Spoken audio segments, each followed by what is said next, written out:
Hey guys, it's Ray here. Thanks for checking out another real-time edit. Today I got this lovely female cerulean warbler. She was actually the most colorful female I've ever seen. It was actually questionable whether she was a female or a male, but she was hanging out with a male that was singing up overhead the whole time, so almost positive this is a female. Anyway, go a little bit lighter here. Add a little bit of magenta in there. This hemlock has a lot of green cast. Lift those shadows, blacks back down for contrast. I'm going to throw big soft radial on there, just kind of drop that exposure a little bit, drop the highlights. Graduated filter on this side, drop that a little bit more, and then I want to also just warm up that corner even more to exaggerate what's going on there. That seems like a good starting point for me, so from here I think all the rest of the changes will happen in Photoshop. So let's jump this image right on over into Photoshop.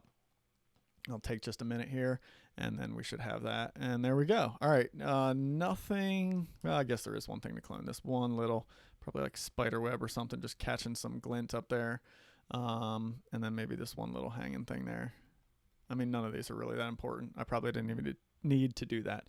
All right, I'm going to start with just a basic burn around the hemlock here, and then this bottom corner in particular, and then just right behind the bird. Just kind of let that fall away and get a little bit darker. I think I went a little too heavy on this bottom corner, at least this one black area right there. The rest of it actually seemed all right.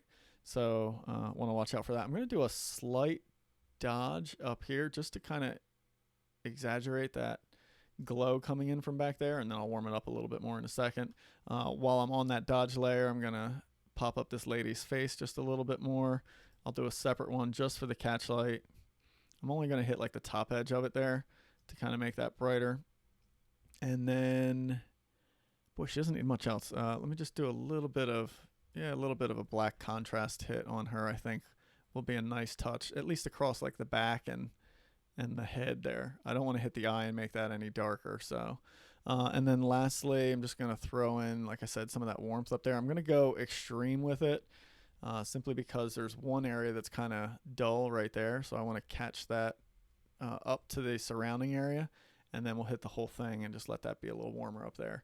And then lastly, this one, like this out of focus bright green hemlock branch there, is just kind of grabbing attention here, so I'm just going to softly burn that down, and then I'll probably desaturate it just a tad to try and get it to kind of blend away back there. Getting close to where I want it to be. And then let's just do a little green desaturation. See what that does on that. I love those bright green things when they're like on the tips of the perch that the bird is on. But when they're just kind of like jumping out in the background like that, see that? Just kind of, I don't know, it was dominant up there. So anyway, I think, gosh, that was a quick edit. I think that's about it though. It did not need a lot. Look at that change, right? It just kind of really focuses our attention right in here, and then kind of exaggerates that color, which almost matches the this beauty's face. So there we go. Let me save that. We'll get it right back into Lightroom and compare it to the original.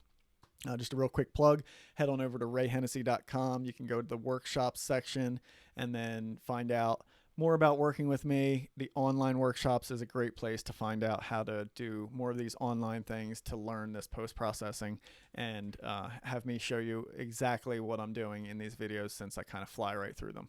All right, we got it back into Lightroom here. We'll do a quick comparison.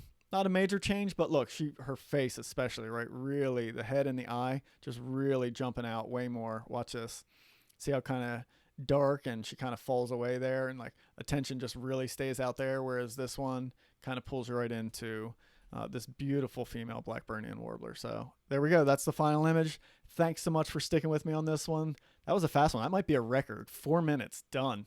I don't know. I'll have to see how fast I can do some of these.